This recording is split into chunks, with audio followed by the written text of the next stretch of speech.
This episode of the Better 2 podcast is brought to you by Kitty Mystic and DM Needham, author of the Better to Burn Out series.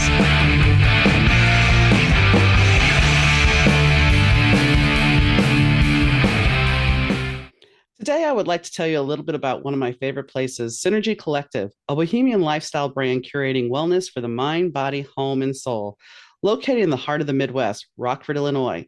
Inside the storefront and online, you'll find a beautiful selection of crystals and metaphysical tools, boho apparel and accessories, sustainable home and beauty items, books, candles, and other unique gifts. They also offer a variety of community events, classes, and workshops in their Rockford location, including some select classes that are taught by me.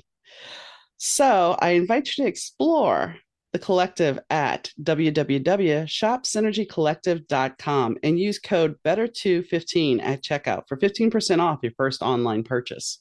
Welcome to the Better 2 podcast with DM Needham. I'm your host, Donna, or DM Needham. If you've read any of my books, you know that already, though. But today we are not here to talk about the books. We are here to talk about our guest, who is John Wayne S. III. He has been on the show before talking about his movie, Ebony Hustle. And today he's back to talk about its sequel, Ebony Hustle, Ballistic Protection. But we also talk about his movie, False Prophet, as well as Balanced. And we talk about people putting other people in boxes and how our programming, meaning our thought process, has us interact with people. So stay tuned. Hey, Donna from the Better 2 podcast here. If you've listened to my show, you know that it always sounds great. That's thanks to the guys at Third Ear Audio Productions. Third Ear Audio helps podcasters, broadcasters, musicians, and business owners get their important messages out to their audience. Rich and the Third Ear Audio team are easy to work with. They're efficient and understand that your message is important to you. With quick turnaround and the true caring of your needs, Third Ear Audio is your go-to for any audio message. Reach out to Third Ear Audio at 312-388-5596. Rich and his team will deliver for you. That's 312-388-5596. Or you could email them at info@thirdearaudio.com or visit them on the web at www.thirdearaudio.com. Hi, John. How are you doing today? No, pretty good. How are you doing today? I'm doing good. I am doing good. This is the second time John has been on the show, and we are going to discuss Ebony Hustle, Ballistic Protection, which I had the pleasure, because John allowed me to, of watching it before everybody else. Well, not everybody. I'm sure there's other people you've shared it with, but, you know, not too many. It's a small list. Not often. Not often. Well, then I'm honored, because not often do you get to see a movie before, you have to be somebody. And well, I'm just a podcaster. Yeah. But anyway, I thank you for letting me watch it. So let's talk about what made you decide to extend the franchise. So really it was, I think it's more or less just kind of, people had a lot of questions and things about, Ebony as a character. That movie has streamed almost by itself between 6 and 7 million streams.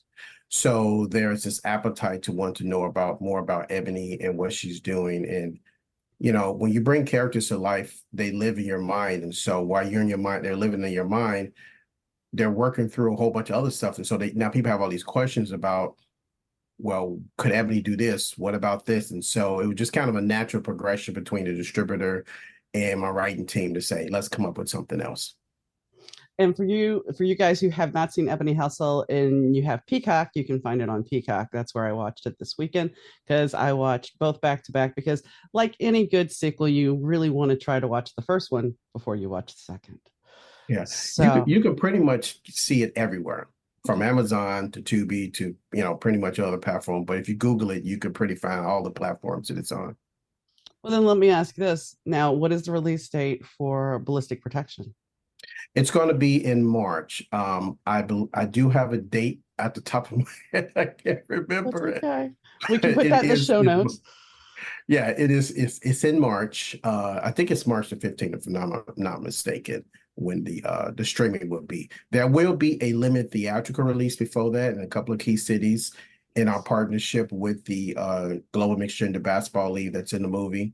We're going to do a couple of theatrical releases of that, but the streaming release is going to be in March.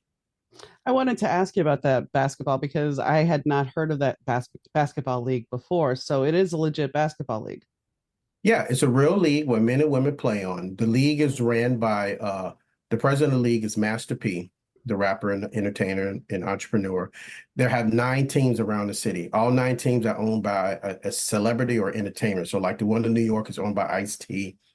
The one in Miami is owned by Trick Daddy. The one in Houston is owned by Monique and her husband. The one in Atlanta is owned by Tiny, which is T.I.'s wife Mhm. and singer for the Escape, the group Escape. So on and on. So every city of the 9 cities, they have something a notable person who is the league president.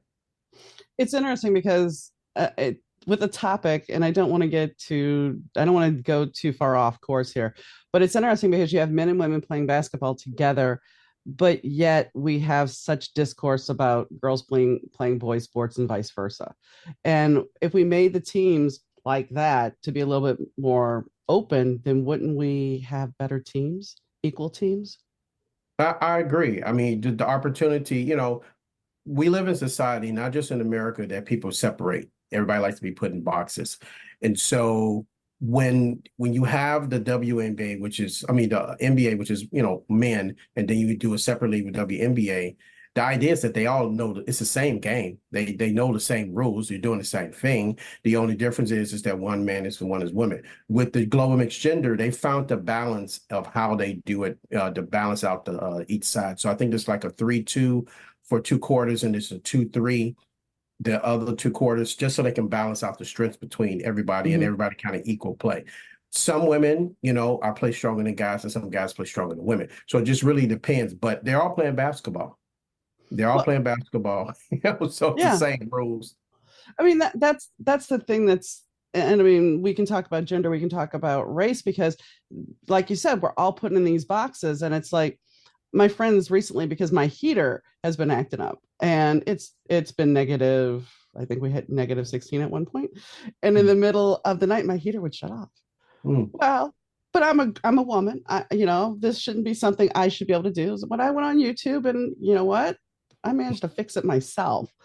And that's the thing, but I'm a girl. I'm not supposed to be able to do that. But one thing when I learned how to drive, my stepfather said, if you're going to learn how to drive, you're going to know how to change your oil, you're going to know how to jump your car, you're going to know how to change a tire. And I think that's what we really have to do is try to break those gender norms and those roles and even racial tension that these things it should not apply. We should have evolved past all of these things because guess what, we're all the same. The only thing that makes us different is our anatomy. Yeah. Yeah. And Yeah, I agree. And the thing about it is, I think a lot of times in society, because people are noted for putting something in the box, when people don't understand something, it's almost like little boys, when they like a girl, they hit her or pinch her or do something to her to make her cry because they don't understand her. In society, when people don't understand something, they either shun it or they shut it down because they don't understand it. And I think a lot of times when people spend more time we are more the same than we are different. We're mhm, more the same than we different, as much as people may know. I'm gonna give you an example. I remember once I was waiting at the airport, and this girl was having this conversation about her family. Her friend's family wanted to do a Airbnb, do a trip to go somewhere. So I'm, ear hustling. I'm listening to the conversation here, talking everything. And she goes in this whole conversation about how every single time when they want to plan something, everybody is so much zeal and everything to do it. But when it comes time to put the money in, everybody seems to disappear. And when they finally did have the event, people were there who hadn't paid anything. And the funny thing about it was that what made me so funny is about had that conversation with my family so many times. It was so funny. It's like, wow, you have that problem too? Yo, people do the same thing yeah. because we live in a society where everybody's separated. Coming from Chicago, Chicago is a very segregated city. And although we all go downtown for work and we all kind of converge to everything, when it's time to go home, everybody goes to the neighborhoods. Everybody Mhm. goes to the neighborhoods. So you really don't see what, thinking that you don't know what they're doing in their regular life to know that it's this, it's different or it's the same or whatever.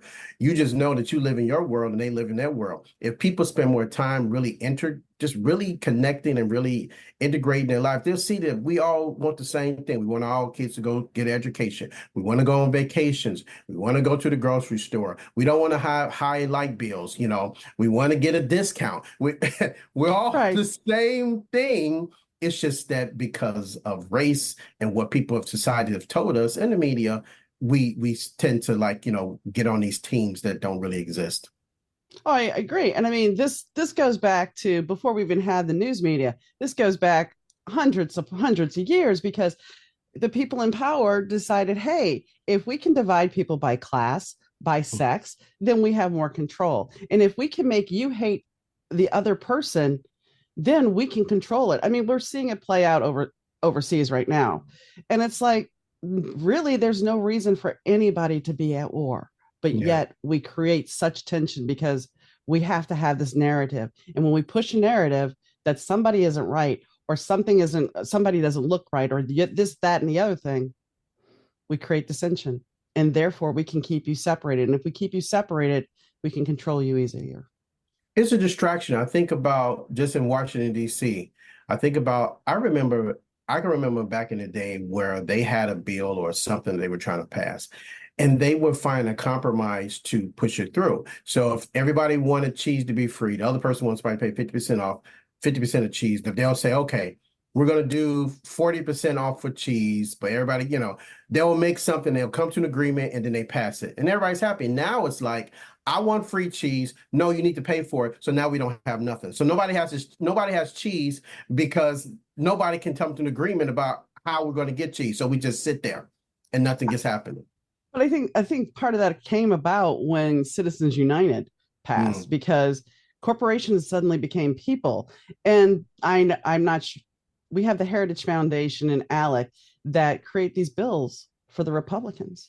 mhm. And the Democrats have their own think tank. So the people we put in power, are they really in power? Or are they just little figureheads being run by corporate America? And I Mhm. know we didn't mean to talk about this, that just kind of went there, but that's part of the control. It's like if corporate America dictates that this is the best thing ever, this item right here in my hand, and you better have it, how many people are going to go out and rush out and buy it?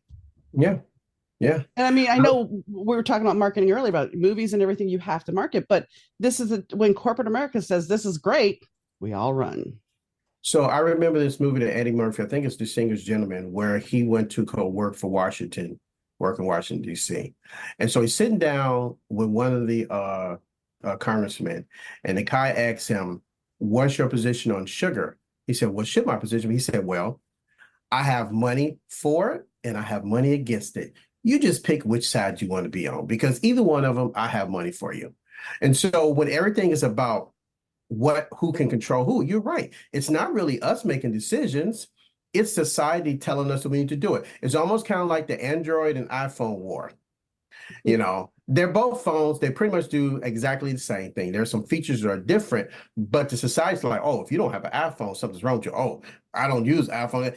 It's a distraction. And what always scares me about distractions is that if you're distracting me, what are you really doing that I don't see? What is really happening that I'm not really paying attention to because I'm distracted over a cell phone? Or just like in the last a couple of weeks or so, Cat Williams went on the show and the podcast, and he's talking, and everybody's making a big ruckus about it, and it's like, what are they trying to push through that we're not paying attention to? Because it's all a distraction. These two guys are having a conversation about his opinion, about his reality, his truth. But we got so sucked into it. I wonder about what bill they pushed through, what things happen that we have no idea and we're not paying attention to it. It's not getting the light of day because we're all concerned about trivial things that in reality don't really mean anything. Well, and that's kind of what the celebrity culture. And yes, I do write books about that kind of world, but I also set my books in the 80s and 90s. So Mhm. it's a different time. But we had the whole thing of you brought up lobbyists. It's interesting because back, I think it was in the 30s, they banned bribery. They said Mhm. bribery was illegal in politics. Oh, okay. So let's put a pretty little bow on it and change the term and call it lobbying. Yeah, that's Yes. not bribery. Oh, Yeah. really? It's the same thing, Same is it thing. not? Yeah, it's the same thing. Whoa. Yeah. And, But you know, once again, that's a distraction. It's also chain of word. And there's focus groups on what words make people feel, how they make them feel, what they believe. And based off of those words, that makes people make a determination of what they want to do. I remember, I guess it's been so long now, I probably can say this. I did this focus group years ago when they were first starting Google, and Larry Page was there. I didn't know he was there until like after we got the focus group. And so they went to this whole thing about the pages and like, do you think it should just be the Google the way it is now? They had all these variations of what it should be. And we're not really talking anything that makes any sense. We're just telling our feelings about it. And so after we got finished, he came out, and this is before anybody think about Google, because we didn't have any searches. It wasn't really right. like it is now.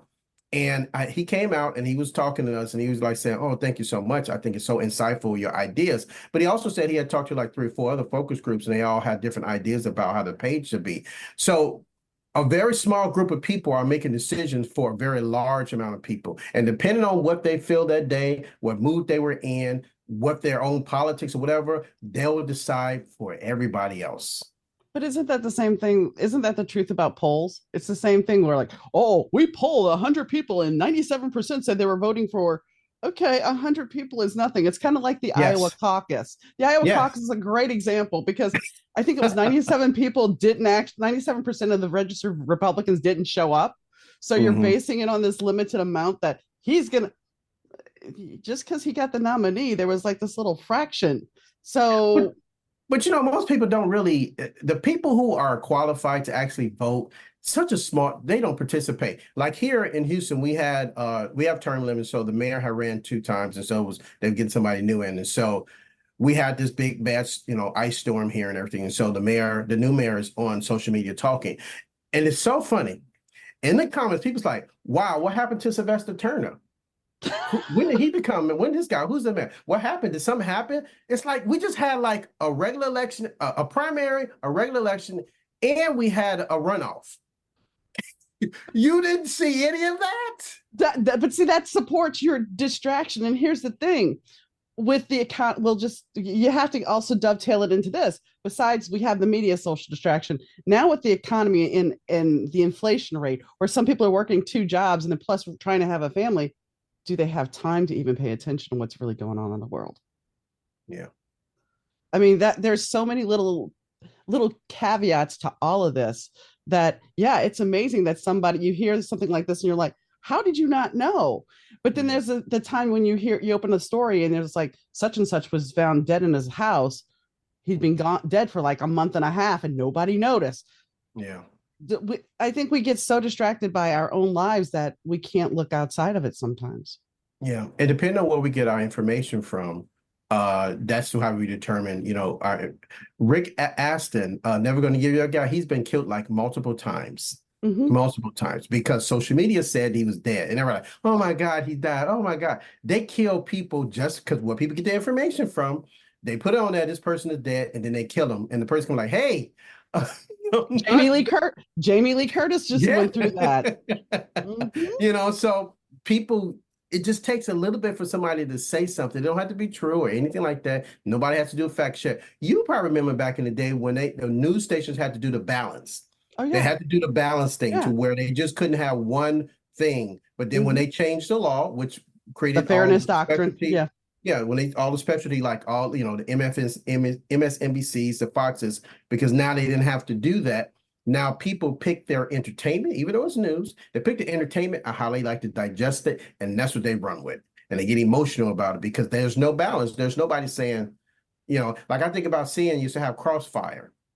And we Mm-hmm. look at Crossfire, and Crossfire will have those big. You don't have to agree with them, but you get to see both sides of what they're thinking. There's none of that. Everybody's just kind of like, if you like to get your news from Yahoo, then they're going to slay it one way or the other. If you like to get your news from CNN or whatever, they're going to slay it one way.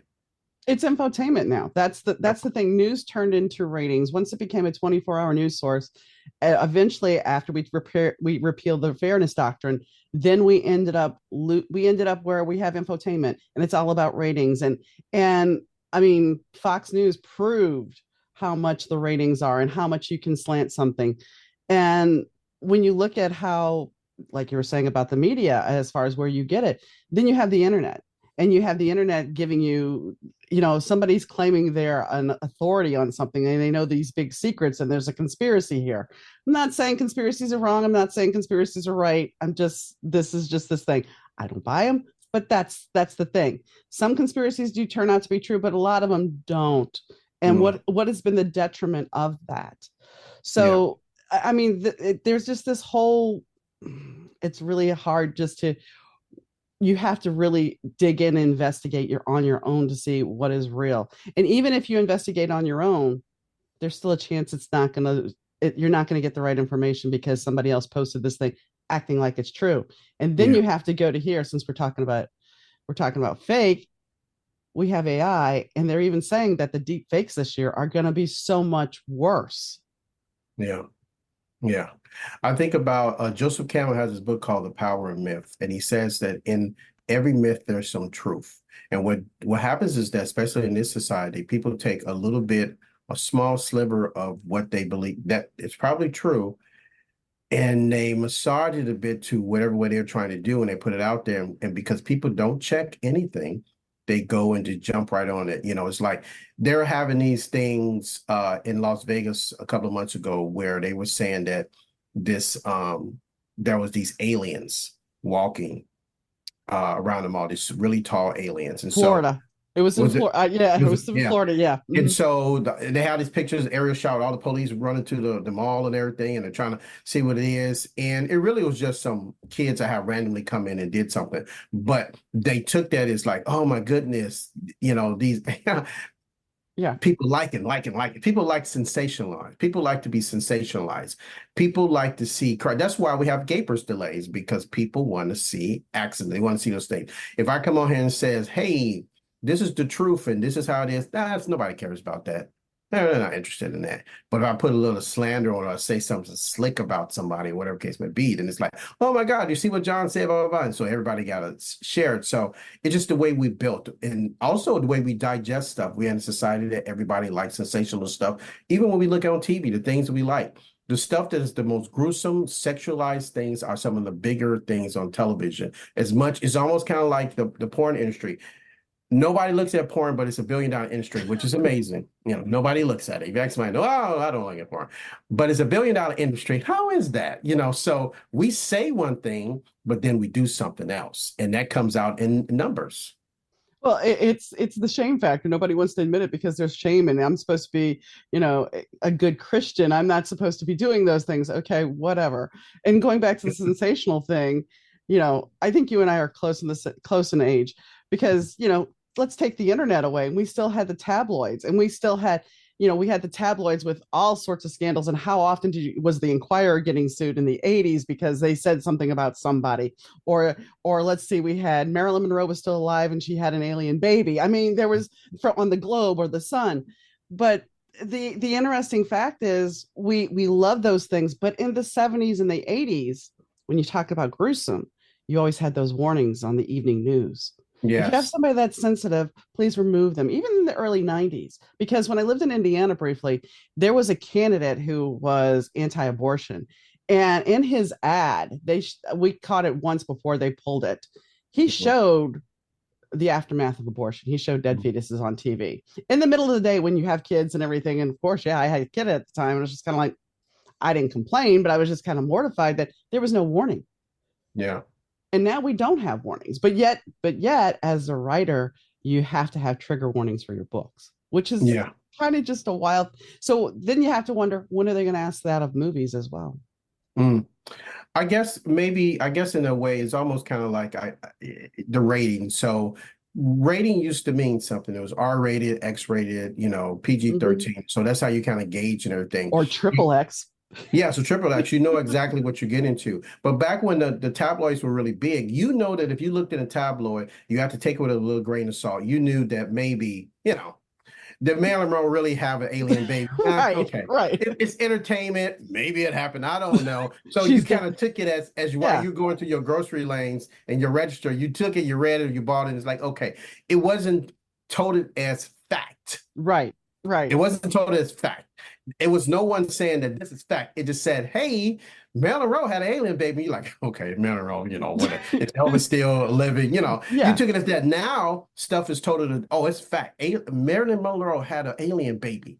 And Yeah. she lives at this address. And the people who live there are like, hey, quit coming to my house. Marilyn's like, you had Marilyn. I know you had Marilyn in there. It's So Pizzagate. Yes. yeah, it's okay. So we have gotten to a side where everybody just takes things as truth and they don't know how to separate fantasy, creativity. As a creative, I write stuff. I use creative license all the time to write things because in real life, some things are just not that entertaining.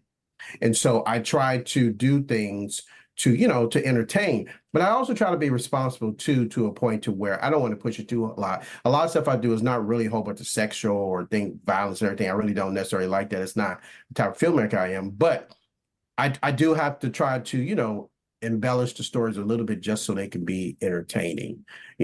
I have a project I'm working on based off of a book called The Promise of Coonsville. We're going to probably be shooting which is 24, probably in 25, we'll probably be shooting it. And it is based off of it's a period piece set in during the Vietnam War where these two young boys live in this town in Texas called Coonville.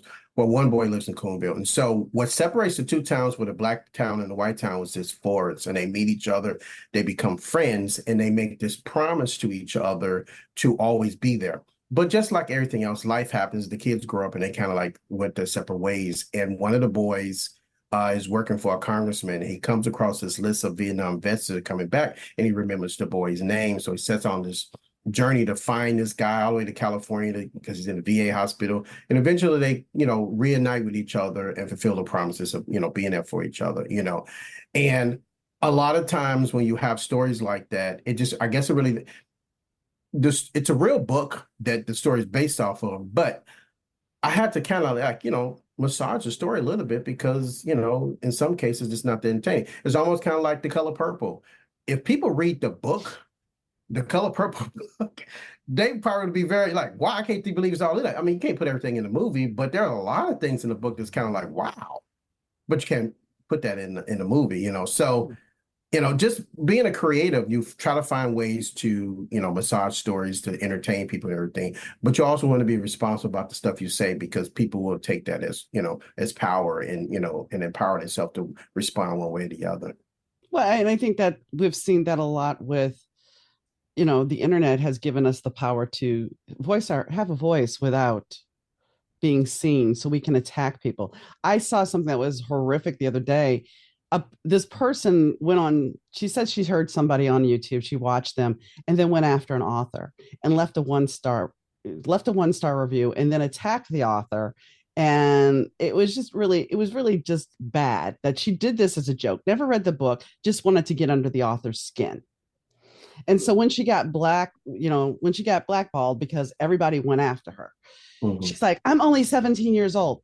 Wow. Okay, but wait a second. 17, let's be honest here. That's way, when I worked in insurance back in the 90s, the age of reason was 13. I Yeah. would say the age of reason now has gone a little bit lesser than that because kids are way more advanced than what we used to be. So Hmm. being 17 years old, you can be Hmm. charged with a crime, sweetie. I'm Yeah. sorry, but that's not an excuse. So, Yeah. I mean, I think that's one thing we need to be more responsible of. Just because you want to be a jerk and blast somebody on the internet, that person has feelings. That Yeah. person has emotion. And don't go after somebody because, as you said, people take things with creative license and they'll go after you if you said something about somebody that they didn't or somehow put it where they didn't like it, they're going to come after you. Yeah, yeah. But the thing about that, just what you said, it's the internet. You don't have to be seen, so you can I can sit behind my keyboard and be the baddest person in the world, and I can say whatever I want to say because in their mind, they're never going to see me. It's never going to happen. We were shooting a movie last year called False Prophets, which will be coming out later this year. I False was going to Prophets is ask you about about a that. woman who starts a Ponzi scheme in her father's church. And we were shooting in Galveston, Texas. And I remember while we were shooting, I heard like this big crash because we were shooting outside. I didn't pay too much attention, somebody had an accident. And then I heard somebody say, "Hey, John, somebody hit your car." And so I was like, what? And so I go out there. What happens is this drunk driver just went down the street and just hitting all the cars down the street. She just ran into all the cars. And so I'm like, I've learned I've not really had any accidents. I can't remember the last time I had an accident, but people have hit me before. I learned that when you get up the car, you turn on your video and you start talking to them, because then they can't change the story. I'm right here, I'm videotaping. So I see the lady, she gets car, her car is total. She done ran to like 3 or 4 different cars. So I get on and she's just like drunk. And as we're walking and she's looking at the cars, she's like, "Can we just like act like this never happened?" And I'm like, what? And so I'm videotaping and I put it on social media Mhm. because she didn't, the police didn't give us any insurance, anything. We kind of like out there and they just arrested the lady, took her away, and didn't give us anything. So this guy, I don't know if he knew her or not or whatever, he gets mad at me because I posted the video. He's like, "You don't know what people going through. You don't know, And I'm saying to myself, I said, sir, do you not see the destruction? She totaled one car. Outside of her own car, do you see the destruction that she went through?" And he said, "Well, you don't know what people going through." And he was like threatening me and things of that sort. I eventually just blocked him, but I'm saying to myself, you you didn't even know this lady. Why are you feeling some type of way that you feel like you needed to respond to this? But when you sit behind a keyboard, you can say whatever you want to say. And people get in arguments and conversations and that can turn really deadly because they're sitting behind a keyboard just saying whatever they want to say. I was doing a live podcast. I used to have very short time. I did a live podcast with a co-host, and this one person comes on, doesn't have a picture, of course, no profile picture, and says to me, "You're using a filter, aren't you?" What? No, no, I'm not. She will not let this go. She hunts me down on Facebook and says something, and I'm like, no, I'm not using a filter. I have a ring light. Well, that's a filter. Okay, whatever. But then she starts saying, you most likely wouldn't like to have anybody judge you. You most likely judge everybody. But I'm like, you don't even know who I am. You don't know who my friends are or anything. So goodbye. But Yeah. I realized at a certain point, though, that she most likely was getting off on the fact that I was getting riled up. And so I Mhm. think that's the real, just like you, that's that fine line we have to walk of, we can't give into that troll. We Yeah. can't give Yeah. into that person because it's like, why do we, that's their opinion. And sometimes people hear what they want to hear. I had Yeah. this situation not too long ago. I said something on the podcast, and I even said that I was not disputing that something was real. It was about ADHD, but yet the person took it that I said that it wasn't real Mhm. and started sending me messages about how this is proof that it exists and everything else. And I'm like, I never said that it didn't exist. And it was a podcast I had done months before. So I had no idea what they were even talking about. Mhm. And it cost Mhm. me my friendship. Wow. This was a friend. And I'm like, we talk on the phone. You could have actually talked to me. But so, I mean, I think we have to watch how we perceive things when we listen. And if we, before we get that trigger set off, we have to really sit down and look at what we heard or what we saw to make sure it's real. And as a creative, as a person that's in the public eye, you have even more um, potential for somebody to come at you just because you are doing what they may have wanted to do. So I get a lot of messages in general from actors or writers, and they're like trying to get me to work with them, read their stuff and things of that sort.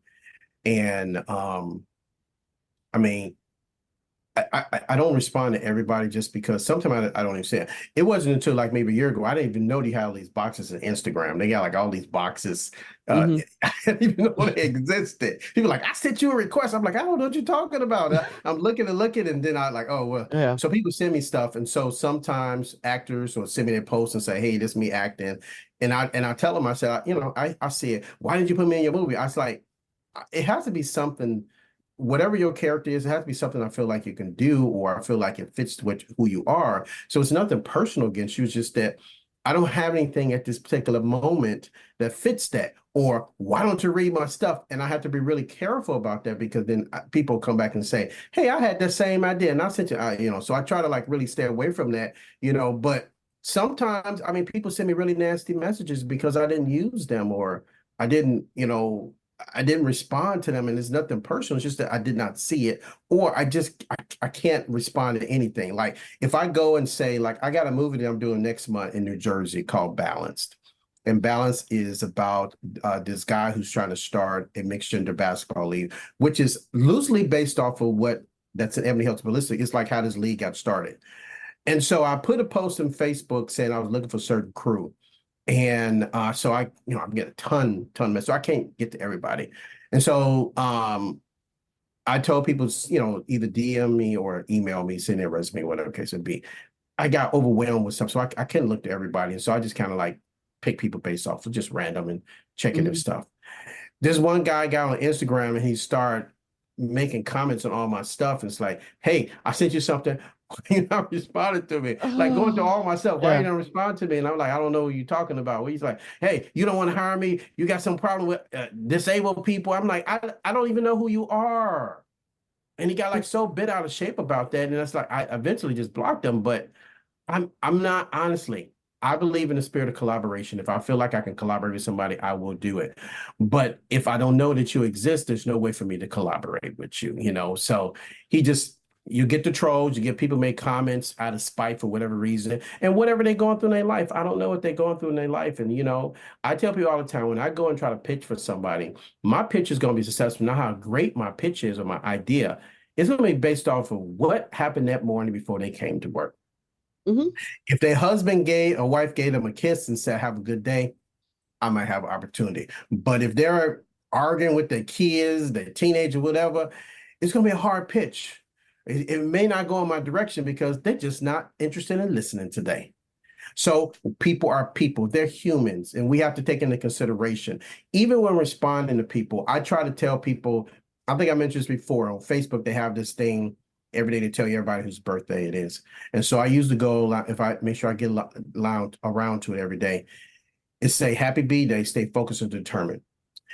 A lot of times I do it not just so much for them, but for me too, to try to stay focused. But then I'll get messages back from people saying to me, thank you so much because I really needed that. I don't know what's going on in their life. I don't know what troubles or things because social media only really shows the good. Mm-hmm. Very rarely shows the bad about people's life because we want to put our best foot forward, all shining and glossy. That's what we want to do.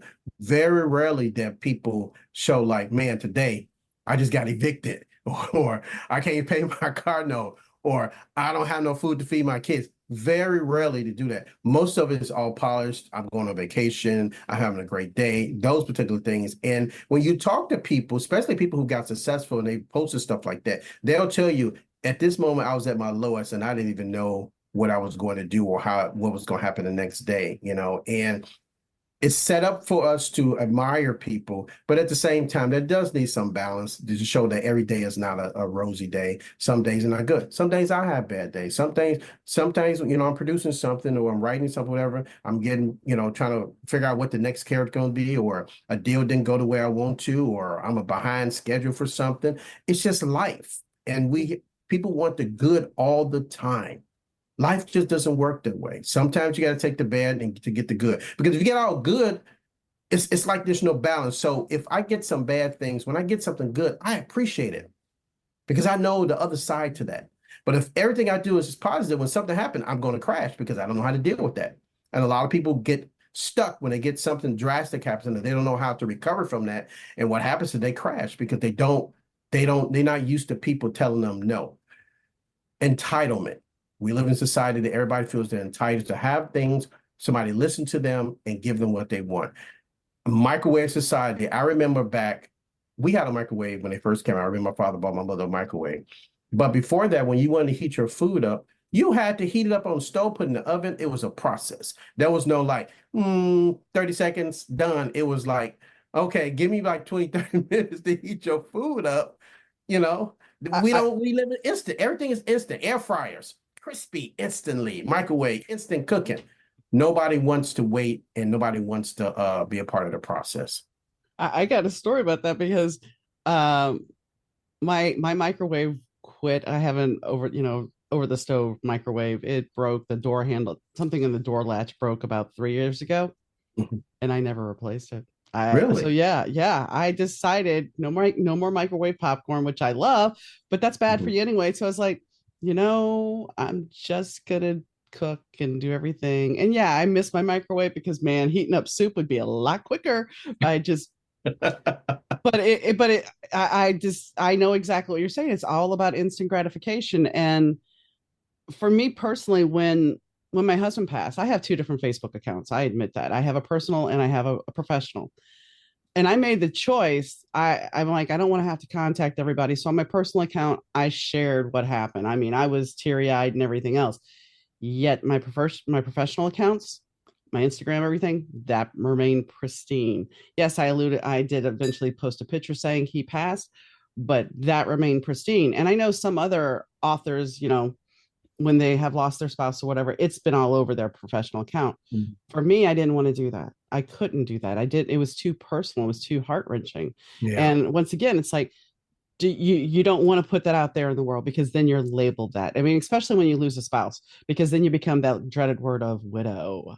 Yeah. And I mean, once again, we're back to labels, and it's like, I don't want to be labeled that. I am not that old. Why do I want to be labeled as a widow? And I mean, it's not just a word. It goes on your taxes, it goes in your medical records, it goes on your car insurance. And why? Why Hmm. is that? Does Hmm. that change something because if I was single before, I'm just single now. What does Hmm. it matter? Mm. But That's interesting because I'm divorced, and so I when they ask you that question, it's like single, married, divorced. When they ask you all those questions, at what point do I just be single? Do I always be divorced? Or I guess until I get married again, so will you always be a widow until you get married again? I mean, what does that mean? after he died, my doctor had changed practices and I was filling out the paperwork. And I looked at my doctor. I said, I am not putting widow. I hate that word. Basically, that word to me just sets me up to be scammed. It's like a Mm. big neon sign saying, hey, I possibly have a life insurance policy and money, and I am single and ready to mingle. Mhm. So come take advantage. And it's just like, no, I don't want to be labeled a widow. It's not a very positive word. It's a dark word. So why do I want to put just like divorce? Yeah, okay, how many people I can understand back in the 70s when my parents divorced, it was a big deal. But how many of us have been divorced now in our life? Yeah, I've been divorced. yeah, You've been divorced. I mean, it's commonplace. So once again, why are we labeling ourselves to give you some kind of demographic that I was a widow? Well, wait, am I suddenly not going to, like you were saying, am I suddenly not going to be a widow anymore because I remarried? yeah, Because I married again? yeah, Oh, okay. And you're not divorced anymore because you remarried, but the technical term really is you're single. So am I. So there yeah, you go. And maybe you're yeah. not, but you know what I'm saying. Yes, yeah, I do understand. But So, it goes back to the idea of putting people in boxes. mhm. And society works the way. When I get artists a lot of time come to me, especially music artists, and they want to like want me to help them with their music career. The one thing I hate when they say to me is this. I said, well, tell me, who you are, about your music and everything. And they go describe themselves. And I said, well, what is like your comparable? She's like, well, I'm unique. Okay. Okay. You're not unique. I said, the problem with being unique is that in this society is that if I go to a radio station with your music, it's all programmed. In Europe, it's like radio stations and DJs have, programs. In America, this station plays this type of music. This station plays this type of music. Very few stations just play whatever the DJ plays. Just they all specialty radio. And I said, so if I go to someone, they're going to ask me what type of song it is, so they can determine what part of day to put it in and like what station it can go to, And so we all have distinctions of each other as much as unique we are. Unfortunately, we are kind of man, woman, child. Mhm. Society has all these boxes that we want to conform to put us in as much as we want to be unique. But the thing about it is that it goes back to the whole thing about us being unique. We're probably more similar than they are different. I think that as a society, we wouldn't, even as just human beings, we wouldn't work if we were just that much different. We wouldn't be able to cooperate with each other. We wouldn't be able to form relationships if we're just so individually unique. I believe that humans are very complex organic machines. And so we have programming and things that we need to make us move forward. So whoever created us or whatever people want to do, it was by, in my opinion, it's intelligent design. And so somebody said that. So there's not an infinite amount of us. There's some variations, but it's not an infinite because if that case, we wouldn't be able to communicate with each other. The programs wouldn't work. So there is enough of us of similarities to allow us to work together than there are not, So you ever meet somebody and right off the bat, you just like connect with them and you Yeah. just talk with them and just really connect with them. And you meet other people, you be like, oh, okay, have a good day. And just like, just weird. You can't figure programming. The programming, there's two things humans need. They need fuel and they need programming. And if those two things do not intersect very well with that person or with you, it's not going to work. I don't care how much you try to load a Mac program on a Windows, the It ain't gonna work. Apple might come up, but it's not going to work. I Mm. guarantee it's not going to work. I don't know how many times in your diet, if you're diabetic and you keep eating things you're not supposed to, you're going to keep going to the doctor. And you're like, why I keep going to the doctor? Because you're not doing the things that you need to keep that from happening. And so if I can stress anything to people is that we are more alike than we are different. And then we really should try to look for the things that bring us together instead of the things that separate us. I agree. And I think if we could actually, the one thing we have to take in consideration as far as being different is maybe when we talk about schooling, when we talk about learning. And that's because we all learn differently. When we're taught in society, once again, to be in that box, to perform this way, but we're not all that way. Some Yeah. people learn differently. And I mean, Yeah. if we can learn how to, I think the biggest gift we could give our kids is if we could have them learn how to get along and to learn how to manage their stress. And that would be a gift because I know most likely you weren't taught how to manage stress. I wasn't taught Yeah. how to manage stress. And Yeah. so without those tools, this is why you have that moment of somebody saying something and boom, you're back to where you were because and I had talked to a guest on a podcast. You mentioned something earlier about your pitch. And they were talking about how they were at a nail salon and Paula Abdul walked in and she was having a really bad day and she was like 2 hours late for her appointment and she was very catty and everything. And somebody was gossiping about it. And the person said, well, you don't know what she's gone through. You don't know what happened to her that day. And apparently Paula came back a couple of days later and apologized for what had happened. But that's the thing. We don't know what is going on in a person's life. And if we don't have those tools to communicate that program you're talking about, then we can't be empathetic to them when they're having that bad day. Yeah. And that's a detriment. It really Yeah. is. We should allow ourselves some grace and we should allow other people grace because of that, and even if you feel like there are things that happen to my life that I feel is detrimental and I go explain to somebody else, they'd be like, oh, that ain't nothing. I can show you some real stress. But to me, it's dramatic based off of my understanding of the world is dramatic. So I'm always appreciative and humbled when I'm talking to people and doing different things with people because I just don't know as much as I think the issues or problems I have, I know that there's somebody who has worse problems than I do. So I have to be grateful for the problems I have because it could be a lot big different. I have a roof over my head. I have opportunities. I have people who want to work with me. There are a lot of filmmakers that's trying to, I go, especially on Facebook. I have to say on Facebook in those groups, filmmaker groups sometimes because somebody have post something, ask a question about something, and then it's always this one or two people who is like, "Oh, that'll never work. It ain't gonna work. Hollywood not gonna do it," and blah blah blah. And it's like, man. And there's one guy said one time, and he told this guy, the young guy, he said, "Ignore him. He came to Hollywood. It didn't work out the way he wanted to, and so now he's just negative about it. Yeah, this guy was like saying that the only way your movie can be successful, you got to have a whole bunch of big names in it. And I was compelled to say, I said, well, that's not true. That's just not true. You can make money. And I, start talking. He's like, oh no, that's impossible. And it's like, because of his bitterness, he was not able to transcend past that. He went to Hollywood and when I sat down, he got this really great idea and they said no. But I tell people all the time, especially when it comes to entertainment, I realized this a long time ago. Record labels, network streaming platforms, although they traffic in creativity, they're corporate entities. Mhm. And so you go and talk to somebody and pitch somebody something, they got PTO, they got benefits, they got vacation time off.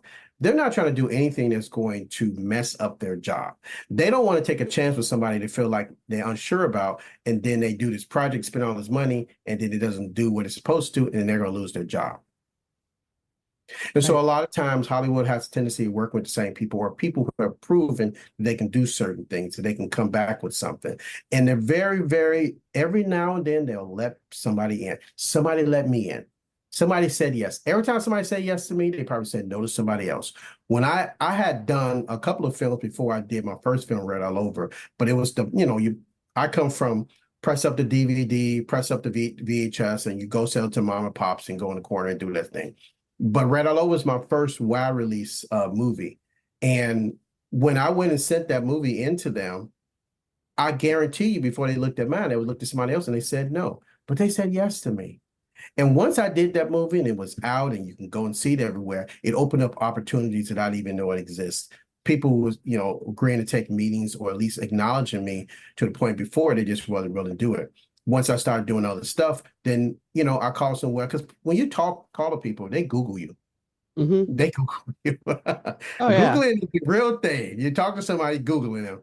And once you have done a significant amount of stuff, or at least a decent amount, then they make a determination if they want to meet with you or not. I had, when we were doing false profits, I do a lot of product placement. So I would call people or send them an email about doing product placement. And there's one hotel I wanted to use in Galveston. It's a really nice hotel. I went and sent a message. So the guy got my message, he got my email, my little pitch of what I wanted to do. So he called me back and said, "Hey, yeah, come on in. Let's sit down and have a conversation and talk and everything." So I'm looking at this hotel. I was like, "Wow, God." I said, "I hope he's not going to change his mind or something like that." So he sits down talking to me and said, "It's a really nice hotel." And I don't know what I said, but he said to me, "The only reason we sitting here because I did Google you. And if I hadn't Googled you, we probably wouldn't be having this conversation. So I see that you are a legitimate producer and I want to do this. So let's do it." But if I hadn't, I'm just somebody with this idea, he would probably said no, So he Right. didn't have to say yes to me, but he said yes, And so I believe everybody gets the opportunity to have a seat at the table. When you get to the table, you got to have something to say. And that's what happens a lot of times. They don't have nothing to say or not prepared. And they get there and they have like that one pony and they put the pony up first. I don't like that. What else you got? It's like, oh, I ain't got nothing else. Hmm. Thank you, sir, for coming in. Have a nice day, And also, too, one thing about pitch, just from entertainers, entertainment in general. If I go to a network and I try to kind of figure out what they want to do, because if I go there and I got like this great TV show that I feel like is really good, and every quarter they go and tell their vice presidents or people in charge of the department, say, "Hey, I need you to go out and give me some late night programming." So they go out and they taking pictures for late night programming. And I come in with this great daytime programming. They said, "That's a good idea, but we're going to pass." And I'm like, "Wow, well, how would you pass?" It's like sending somebody to the store to get bread and milk and they come back with butter because it was on sale. I asked you for late night programming and you brought me a daytime program. That's not what I asked for. And so a lot of times when people go pitch, even for artists, if you're trying to get signed at a label, you have to know what they're looking for. So you can go and pitch that versus you just come up and you just think you're so unique and what you got is just going to save the world. That's not what they were looking to spend their money on this particular time. They want to spend their money on something else. And so have some kind of accurate knowledge about what you're trying to do and do some research because this is a business at the end of the day. It is not a creative endeavor as much as we all would like it to be. It is a business. And if anything, I've learned that numbers don't lie. I can have conversations with people and I can show them verified streams and things of that sort. Numbers don't lie. So it's not a matter of, I think this is going to do it. I've already proven that this is good, And so in life, it's always important to remember that it's not always about you. And if something doesn't go your way, it's not because you're a bad person or something like that. It's just life. You just pick yourself up and you keep going. Because the thing about it is, if somebody doesn't say no, they want to say yes. You just got to figure out a way for them to say yes. Yes, this is very true. This is very true. Uh, And something else about pitching, and I was at a writing conference this weekend, a virtual writing conference this weekend, and yeah, they honed in that this is a business. As a writer, you are it's not just about writing that book, it's about being a business person. Mhm. And there was a contest I had entered years ago, and I always had this nagging thing because I pulled out of it because the contract in itself, it was to a decent publisher. It said in the contract that if we happen to write another book that's like yours, you can't sue us. Mhm. Well, it's always nagged at me because I was like, well, that just seems like I'm just going to hand them over that book and they're going to run with it. Mhm. So I talked to the lawyer this weekend and I brought that up, and she's like, you did the best thing in the world you could for yourself because they most likely would have done that. Mhm. And I think that's something that even pitching to a network, you have to be careful of your idea because you can't copyright an idea. Yeah. Yeah. But that also being said, every idea is being repeated. It's the execution of the idea that makes it Yes. different. There are ways of protecting yourself. I mean, there are ways of protecting your pitch. You can register the WGA, they register pitches. A lot of times when people take pitches from people or you have opportunity to go in the pitch, it's really based off of relationships that somebody introduced to somebody else and things of that sort. And so when you get introduced to somebody, a lot of times the likelihood that they're going to steal your pitch is kind of Yeah. almost because you got to introduce, or if you have a pitch based around a person, some celebrity, kind of hard to steal that, when it's, based around a particular person. So people are going to take it as a grain of salt, and they're going to just re-engineer it and do it. It just happens. So take it as a grain of salt that you're going in the right direction.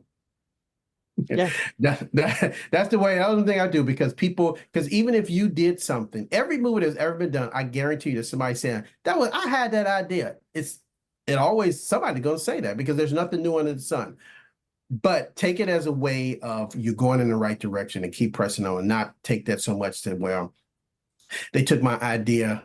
And that was the only idea I had. I can't imagine creatives just having one idea, kind of Mm-mm. roll with it.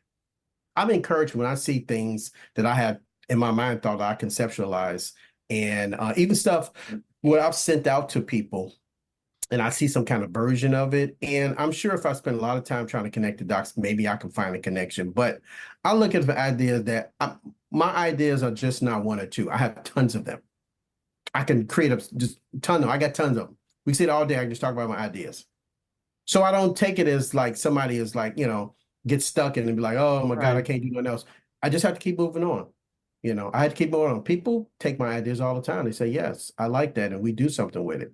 Other times they say no, and they may go re-engineer. I can't focus on that. I have to focus on what's ahead of me and moving forward. Till I get to a point to where if I go and sit down with somebody, they're never going to try to. It's like if Steven Spielberg went to talk to Netflix, whatever his ideas, I guarantee you they're not going to take it and re-engineer it. No, no, They're no, not going to do that, no. And so the idea is work hard enough to where people understand your brand and who you are, to where if it's an idea that you think they might do, they can't because you're so connected to it and your execution of it is so powerful that no matter what they did, it could never be you or the way you did it.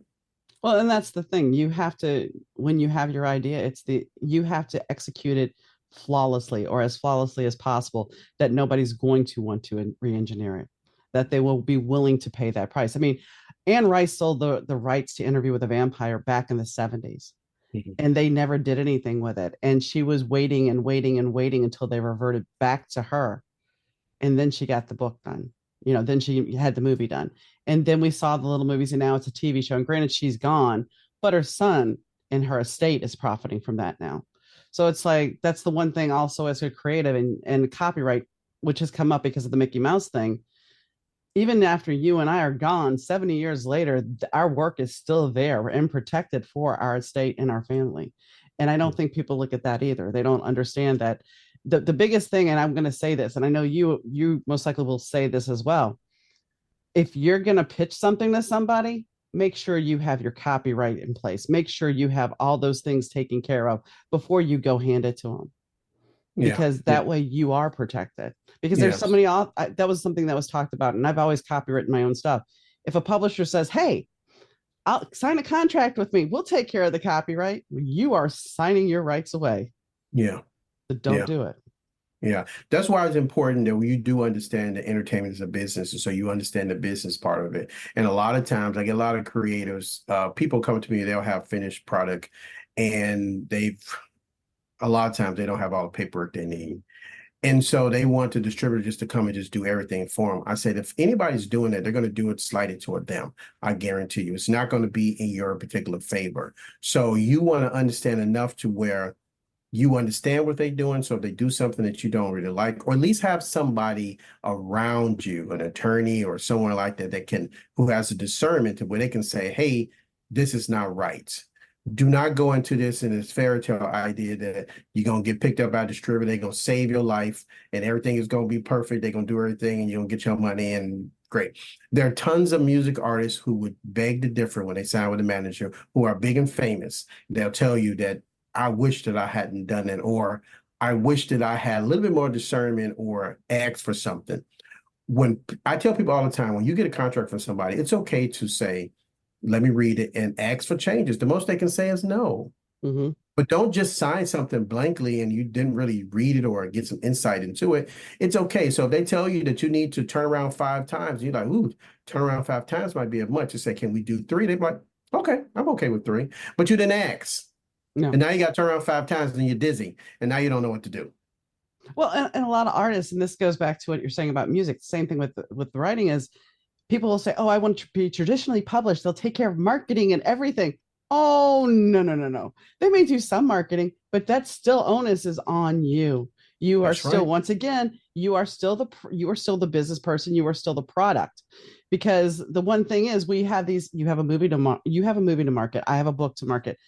But really, what are people wanting to know besides those products is who you are. What are Yes. you like? And that's the thing. You have to sell yourself just as much as you're selling your product. You can't go Yes. hide. Yes. Yeah. And you know, the thing about that is traditionally, although I am a talker, traditionally, I'm not a real big open up myself type person. You know, my circle is really small, the people I deal with. And I've just had that. That's just the way who I am as a person. So it takes a lot for me to go and say, hey, I'm going to do, even though I do pretty good interviewing and talking to people, it's not necessarily the first thing. When I talk to our artists, especially filmmakers, I say, although you give it to a distributor, they're going to do some marketing. This is your IP.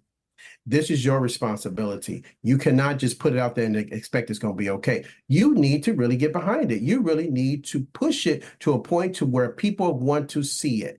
There are 24 hours in a day. You asking somebody to spend an hour and a half to look at or listen to whatever you're trying to do. You have to convince them that this is what they need to do. And if you don't convince enough people, no matter how great it is, it won't make a difference because nobody will ever see it. I still market stuff. People say all the time, why do I keep marketing like pushing red all over? Because you still can go see it Mhm. and I still make money from it. I want people to look at it. There are billions of people in this world. I would imagine 1/8, not even that much of people who've ever seen that movie. But if I don't talk about it and I don't put it in their ideas of what they could possibly do when they're looking at the movie, then they're not going to be thinking about it. But I'm putting it in their mind and I'm marketing, I'm putting it on my story, I'm pushing it here and there. Then people will be like, when I go look at a movie, maybe I'll look at his. Maybe. That's a big difference from I have no idea that it exists. It's like McDonald's. McDonald's, by no stretch of the imagination, have the best hamburgers in the world. By no stretch of the imagination. The products are okay, but not that great.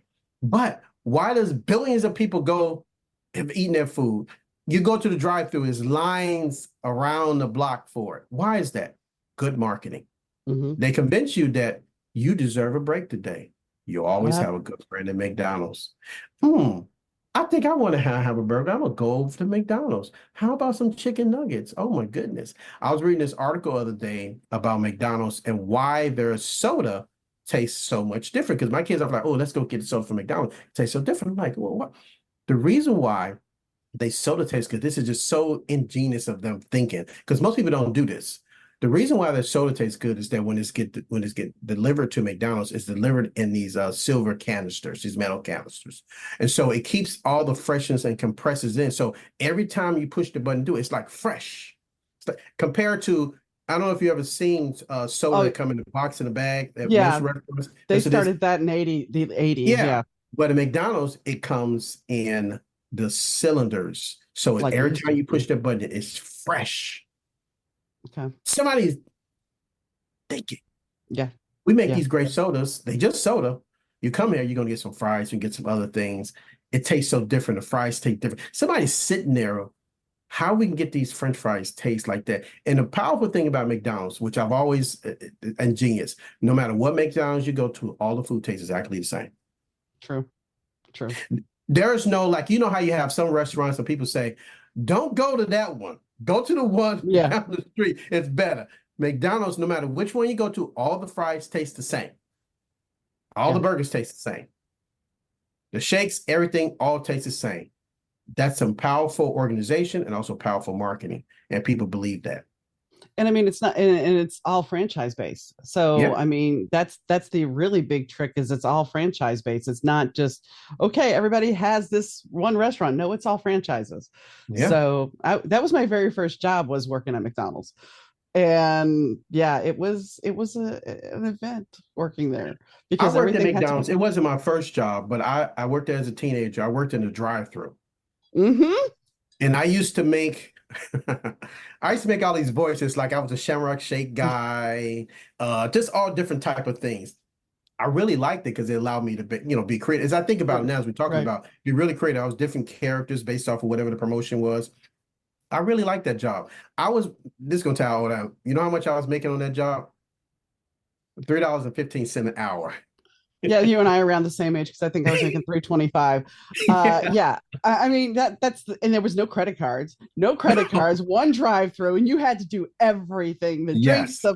everything. And it's like now you have two drive throughs and you're backed up this much, and then you'd have like somebody coming through when they would do the burger specials for like 10 cents or 15 cents, and I want 60 burgers in the drive through, Yeah. and then everybody else wants burgers too. So yeah, then you're getting that line, and it's like you're that one person and you got that Yeah. little beeper going off because Yeah. you're over your time.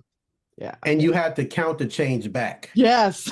Yes, So that you was really it. need to know how to count money because if you go into a restaurant and somebody's you give a one of the cashiers $10.02, they're confused. Uh-huh. Mm-hmm. Well, why did you give me this 2 cents? Well, I just want to get a dime back. I already I put it don't, in yeah, I cash can't do register. that. I didn't call Yeah. the manager because they want to. Yep. What are we Yep. doing here? Yeah, so yeah, I Yeah. do. So you and I are around the same age because, yeah, I worked drive through. I started as a front and then I worked drive through. And the worst day I think was I worked front. I gave a birthday party and then I had drive through. And, there's supposed to be child labor laws. I worked like 12 hours that day. Really? Yeah, I used to close according to labor laws, I wasn't supposed to be there after 9 o'clock. I would Mm. close at midnight on the Oh weekends. yeah, I would close all the time. That Oh, was and never yeah. now I have to ask. So when you closed, did Mhm. you get to take food home? Yes, we took food Yes. home. Yeah, we took home. And the funny thing about my parents are vegetarians now, but back in the day they wasn't. So I had like just burgers and a galore. We would just the refrigerator just be stuffed with food galore. Yeah. My mom started wrapping them and freezing them because my stepbrother was always eating and then he would microwave it. So yeah, I'd Mm, come home with little bags of food and yeah. hmm but yeah. now they don't close. They don't close. No, they And I don't. They think don't to close. myself, and this we never had problems with the shake machine back then. And I think to No. myself, maybe it's because you guys are open 24/7 and how clean are your restaurants? I mean, back in the day, man, you had to deck brush that stuff. Yes. Use the sanitizer to put Hmm in there. Yeah, that was a whole process, and you were actually cleaning stuff. So I imagine they don't really clean as much as they possibly should clean it. Um, I know that I'm gonna say this, and I hope this don't go into a tangent, but there was this FBI investigation into McDonald's about the shake machine, and what they found out is the person who was servicing them, they were doing certain things to them to ensure that they can keep servicing the shake machines, because if you got a shake machine or any equipment that's constantly breaking down, you probably need to move to a new vendor. Yeah, yeah. You need to use vendor. There's no reason why you go to McDonald's is y'all shake machine because the shake machine a lot of time back in the day comprises of also the ice cream and the shakes. And so hmm if you didn't have that, everything nobody's getting any kind of dessert like that. So there's no corporate conspiracy. I'm sure that I there's know. The worst moment. So one of those long days I worked, it was like we had corporate coming in, and once again, I'm a teenager. I'm not supposed, but we're going to pull you in. Okay. So I get to go clean the men's room. Not that you need to know all this, folks, but this is the first time I'm truly in a men's room and that I remember. And I'm cleaning the urinal, and I put this chemical in the urinal. The, it starts smoking. Mm. It starts smoking. I'm thinking I really shouldn't be in here with the noxious fumes here, but here you go. Just take care of Yeah, go this. ahead and do it. Yeah, yes, go and do it. Yes, yes, Yeah, and yes. taking up the ketchup at night because on Friday nights for the football games, because otherwise you'd have ketchup fights, and then you had to be careful giving ketchup packets. Yeah, the joys of me. However, that being said about McDonald's, that my boss had the whole if you got time to lean, you got time to clean. Yes, But yes, yes. They said that. but when I went to work as Chuck E. Cheese as a birthday hostess and then eventually moved into team leader, and this is when we had video games, so it was cool. Team leader and then an assistant manager, I have to say, because I worked at McDonald's and it taught me teamwork, it was easy to go there. It was Yeah, easy to be a team player. And I think a yes, lot of places don't teach you that, especially yeah. now. Yeah, I would agree. I worked at McDonald's for a bit when I was in high school. Then I went to work for Wags. Do you remember Wags? Yes, I do. Yes, I do. Yes. I was a busboy at Wags, and this is crazy. We used to this is insane. So when I would clean the tables off, you get the basket of rolls. We would take the rolls back and put them back in warmer. People I'm not surprised. I mean, I worked at the salad bar at Chuck's and the salad bar at the grocery store. Okay, we're gonna rotate everything. Okay, so we have the salad dressing that's been sitting on top. Now you're gonna take that. You're gonna take another crock. You're gonna pour new salad dressing at the bottom, and then pour the old salad dressing on top. Yes. Strawberry at the grocery store, the salad bar was part of the produce department, and the produce guys would bring in like the strawberries that had mold and stuff on it. I had to cut the mold off, clean the berries, then Mm. put them in the dish, and then that strawberry gelatin that they and mix that all up, and then serve it out on the salad bar. It's amazing that we're Yummy! not dead. So true, so true. We digressed way, but anyway, so the movie's coming out, and we did talk a little bit about it, and I was going to bring up false profit and balance. You brought that up. Is there anything that we really haven't talked about that you want to add? So I have two other documentaries coming out this year. One is called Balling Abroad. It's about basketball players, professional basketball players who go play in China and overseas. It was shot there a couple of years ago, mostly in China, and it kind of tells the struggles and things they do. A lot of times, young kids here think if they can't get in the NBA, they don't, because there's only so many slots a year that they can't make it. There's tons of opportunities to play overseas in European leagues and in China and Japan and different other parts of the world where their dreams can come true outside of just America. So it kind of teases opportunities outside of what your understanding is. Then I have this other documentary about the Tulsa riots called Greenwood Avenue Project. So it's kind of like we talk about what happened in Tulsa, but we also talk about what they're doing now and how the people are reviving it and how they feel about those particular times. Both of those documentaries will be coming out later this year on Freestyle. So outside of that, that's enough. I got some other things that's in the pipelines too working, but those are the things that I'm working on right now. Now, the documentaries, did you produce, write, or just I film? just produced those documentaries. I was not part of a lot of the process. I was part of the marketing process when we actually start to, do anything. And then once we actually start to once they're released, then we start to go out and do PR and everything. But I'm just a producer on it. I realized a long time ago that one thing, when you direct something, directing is a very emotionally intensive thing. You have to really be there and really be at the moment. But as a producer, I can produce multiple things at one time. I don't have to be so emotionally intensive. I can really stay focused on the project and making sure it's right and getting it to where it needs to be. And so I decided a couple of years ago to say, hey, you know what? I'm going to assist filmmakers who have projects that sometimes people don't. In this age, because everything is so easy, People feel like they get a camera or whatever, and they just want to go shoot a movie or whatever case may be. And a lot of times they don't really understand the business aspect of that. I have this movie that came out this past June called Plugged. Plug is about these two guys from West Memphis who had on a run from a murder rap. They come to Houston for this, trying to get away from this murder rap. When it came to me with this, they had no paperwork whatsoever. And so I had to go through the whole process of helping them get the paperwork. And at first, and in the process, they were getting discouraged because, it's hard to get people to sign afterwards. And it's like, just forget it. We just going to put it on YouTube and it's just going to be. I said, no, no, no. I said, don't worry. We're going to get through this. When the movie came out in June, it was #1 and #2 on Tubi in its catalog. Yes. It did very well. Very, very well. And that just comes from me saying, okay, I'm gonna help some other people. I'm gonna help some other creatives who need that because they don't really understand the business part of it. Going that route does create a lot of frustration because you gotta try to explain to people why you can't do this, and we have to do it this way and things of that sort. But when I remember a couple of years ago, I did this interview and the lady asked me, why am I a filmmaker? And most of the time when people ask that, I usually have a canned response. But this particular day, when she asked me that, I said, because I want to live forever. And the only way that I can live forever is to kind of spread what I have in my mind and what I've learned and what have connected with people to provide other opportunities, not just out of myself. When I started in this industry, I didn't have any mentors per se. I made a lot of mistakes.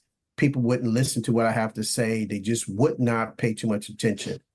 So I had to go out and prove every step of the way that I can do this. So it was something inside of me. I remember the moment that I realized the reason why I'm a producer and why that was important to me.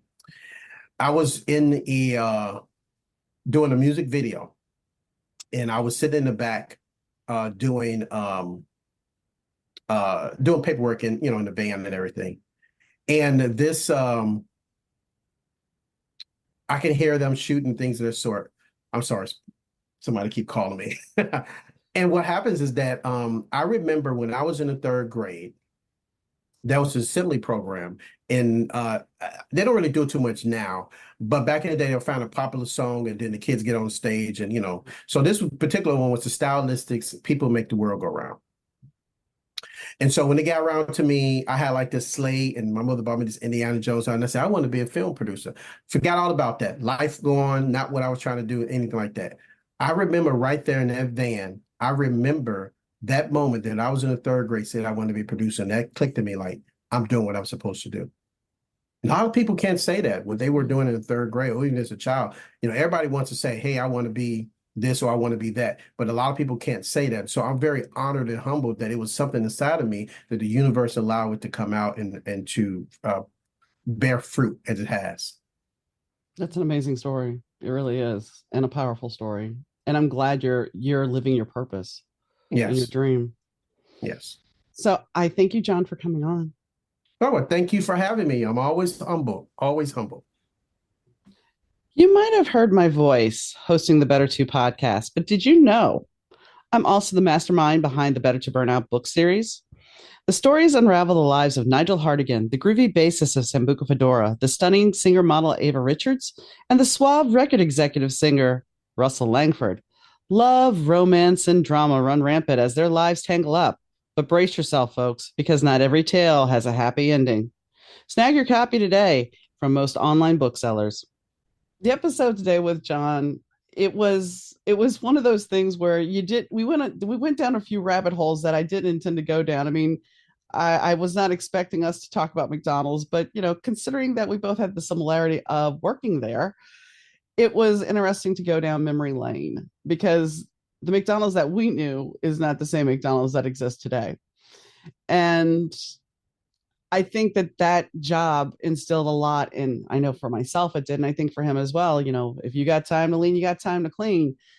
But it also taught teamwork. And that was something that was beneficial to having a career and working at most companies. If you can learn teamwork, which kind of also goes along to the lines of getting along with everybody. If you learn teamwork, you learn how to work with other people. And then you learn how to communicate and you learn how to function in society. And I think that's an important key to everything we do in this world. But we also talked about his movies and what it's like to be a producer and what it's like to be a writer and a director. And we talked about social media, and there were all good points. When we talk about the naivety of thinking that when we get to a point where whether it's writing a book or making a song or producing something, creating a whole movie like the one group of people that he worked with did, you have to protect yourself. You have to make sure that and ensure that your rights are protected. Get a copyright, get a trademark. You can do it in different ways. You don't have to necessarily, as far as trademarking things, you can do it at the local level as well instead of just doing it federally. Because sometimes we don't have, as a new artist, as a new creative, when you build something, you think, okay, I wrote a book, it's all great, or I created a song, it's all wonderful. But you have to protect yourself because somebody can come along and take that. And I've dealt with pirate sites. I've seen, and I remember my husband and I laughing about it because of the sheer fact that, according to a pirate site, one of my books was already on there, but a book that I had not even written, I was in the process of writing, was available for you to buy. And all that is a scam. Now, that is a different type of scam. Nobody actually took anything from me. But as we discussed in the podcast, there are many ways that other people can take things from you. So make sure that when you have something to pitch, that everything is ready to go, that you have that paperwork. As I said in the podcast, if you write a book, don't sit there and say, oh, well, I'm going to give it to a publisher so they can sign it. Because I was talking to somebody yesterday who knows a fellow author, and she signed her books to a publishing house. And she thought after 7 years, she was going to get those books back. And it turns out that that's not the case. So the character she can't do anything with unless she wants to write another book for that publisher. And she's not going to get any money for that. So be smart. Make sure that you have protections in place for your characters and for what you write or for what you create at all. Because there are people that are going to be a little bit unscrupulous. So make sure you protect yourself. But as far as John, I mean, he has a lot of projects on, excuse me. As far as John, he has a lot more projects coming, and this is his passion. I mean, the story he shared about being in third grade and remembering that at that key moment that, yeah, I'm living my passion, I'm living my dream. There's so many of us that can't say we're living our dream.